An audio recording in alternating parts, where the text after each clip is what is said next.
The country's growing sexual misconduct scandal is putting a new focus on a controversial field, sex addiction rehab. More than 80 women accuse Harvey Weinstein of sexual harassment or assault, and more than a dozen men allege sexual misconduct by Kevin Spacey. Both men are now reportedly being treated at the same upscale rehab facility in Wickenburg, Arizona. But is sex addiction a proven diagnosis or just an excuse to retreat from the public eye? Emmy Yuccas went to Phoenix to speak with the founder of the program, who wouldn't confirm the identities of any of his patients. This is an interview you'll see only on CBS This Morning. A little more than an hour north of Phoenix is the 35-acre sex addiction treatment center, Gentle Path at the Meadows. The voluntary 45-day treatment costs $58,000. Founder Patrick Carnes first popularized the term sex addiction in the early 1980s.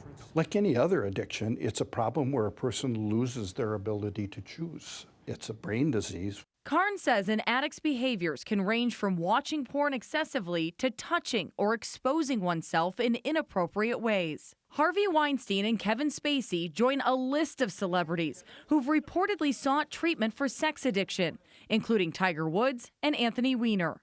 Dr. Damon Raskin is with the Drug and Alcohol Treatment Center, Cliffside, Malibu. He says sex addiction is not a recognized disorder, and therapy can be a PR stunt. If you call something an addiction, then it gives something to do. You have people like celebrities that can then use that as a disease model and go off to a rehab center where they can spend a lot of money and try to get the help that they need. Dr. Raskin says brain scans of people claiming sex addiction don't match those addicted to drugs.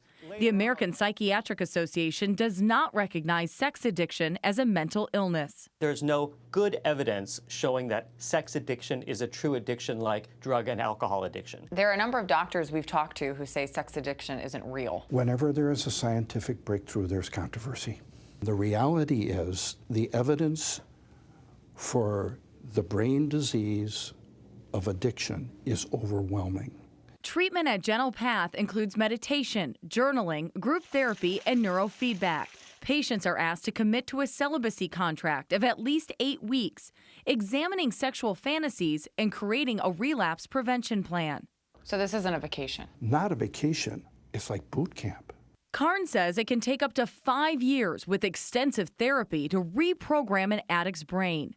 Still, his facility doesn't release data on how many patients make a full recovery. But as the list of those accused of sexual misconduct continues to grow, Carnes hopes the headlines will help create change. I think this will be one of the most significant periods in our history. The good news in this is this conversation. For CBS This Morning, Emmy Yuccas, Phoenix. And we reached out to both Spacey and Weinstein for comment. We have not heard back from Spacey, and a spokesman for Weinstein told us they won't comment about reports of his treatment.